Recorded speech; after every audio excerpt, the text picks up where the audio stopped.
విమర్శని. అందుకే అడుగుతున్నాను నేను. ఏ ప్రధాన నిజామాబాద్ మీ నిజామాబాద్ మీ 10 పార్లమెంట్ టీవీలో ఉన్నట్టుంది.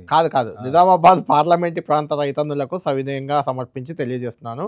అరవింద్ ధర్మపురాన్ని నేను బీజేపీ నిజామాబాద్ ఎంపీ అభ్యర్థిగా గెలిచిన తర్వాత పసుపు బోర్డును గానీ, పసుపుకి, ఎర్రజొన్నకు మద్దతు ధరను గానీ తీసుకురాలేని పక్షంలో నా పదవికి రాజీనామా చేసి రైతు ప్రజా ఉద్యమంలో పాల్గొంటానని మాట ఇస్తున్నాను. ఇది మీరిచ్చింది ఎప్పుడిది? 2019 ఎన్నికల్లో స్టార్టింగ్‌లో మీరు తేలేదు. ఎండింగ్‌లో ఎలక్షన్ ముందు తెచ్చారు. ఆ క్రెడిట్ మీదే. నేను అందులో కాదనట్లేదు. కానీ మీరు చెప్పిన దానికి చేసిన క్రెడిట్ దానికి నాదే. చాలా గ్యాప్ మళ్ళా వచ్చింది. నేను 5 రోజులు అన్నా, అది 5 నెలలు అన్నా. అన్నారు. అన్నా. అదే అంటున్నాను. అన్నా. ప్రచారంలో నేను అన్నారు. 5 రోజుల్లో నేను పని స్టార్ట్ చేసినా అన్నా.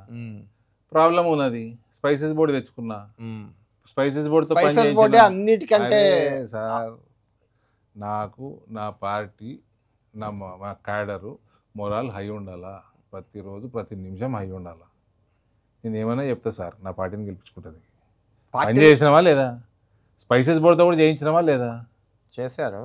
ప్రధానమంత్రి అంటే మీరు స్పైసెస్ బోర్డు వచ్చినప్పుడు కూడా పసుపు వినండి బోర్డు సార్, రాదని చెప్పారు. వినండి. దాదాపు ఇదే అంతకు మించింది అన్నారు. ప్రధానమంత్రి దేవగౌడ ప్రధానమంత్రి, ఐకే గుజరాల్ ప్రధానమంత్రి, విపి సింగ్ ప్రధానమంత్రి,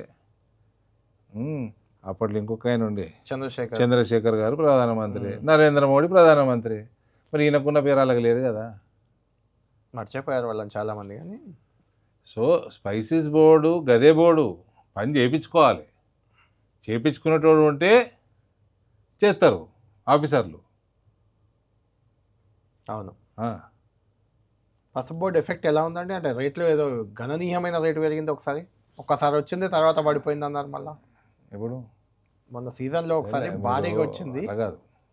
మీరు ఏదైనా ప్రశ్న అడిగితే దానికి కరెక్ట్ బ్యాక్గ్రౌండ్ వరకు ఉండాలి. ఖచ్చితంగా వాళ్ళన్నారు పసుపు బోర్డు బాగా ఒకసారి రేట్ వచ్చింది. పసుపు బోర్డు రాలేదండి. పసుపు పసుపు బోర్డు వచ్చినాక ఇలాంటి వరకు మార్కెట్ రాలే.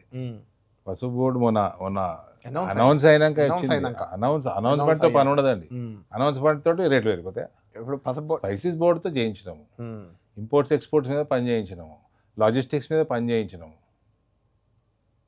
పసుపు బోర్డు ఇంపాక్ట్ ఉందా మరి? ఇప్పుడు పసుపు బోర్డు ఇప్పుడు క్రియేట్ అయింది. వచ్చాక ఇప్పుడు క్రియేట్ అయింది. దాని ఇంపాక్ట్ ఎలా ఉంటుంది అక్కడ?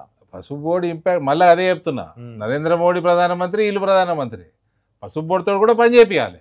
ఓకే, పని చేపిస్తేనే ఇంపాక్ట్ ఉంటుంది. అంతే కదా. నేను 7వ తరగతి ఉన్నప్పుడు మా టీచర్ ఒకటి ఎవరెవరు పేరెంట్స్ అడ్వకేట్లు కొద్దిగా నిలబడండి అన్నది. మా డాడీ అడ్వకేట్, మా డాడీ LLB చేసిండు, నేను కూడా నిలబడ్డా.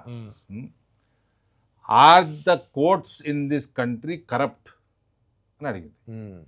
పోయి 6వ తరగతి 7వ తరగతి ఏం పెద్ద ఐడియా ఉంటుంది. పోయి మా డాడీని అడిగిన, మా టీచర్ ఇట్లా అడుగుమన్నది నిన్ను అంటే, మా డాడీ అన్నాడు, టీచర్కి చెప్పు, institutions are never corrupt, individuals are corrupt అన్నది.